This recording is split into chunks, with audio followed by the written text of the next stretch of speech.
Hey guys, welcome back to our YouTube channel Login Aid, and in today's video I'm going to guide you through how to log into Dola AI application.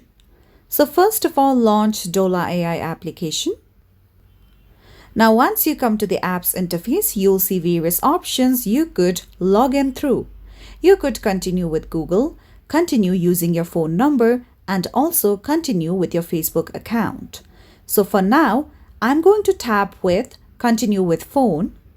Now over here, all you would have to do is enter in your phone number.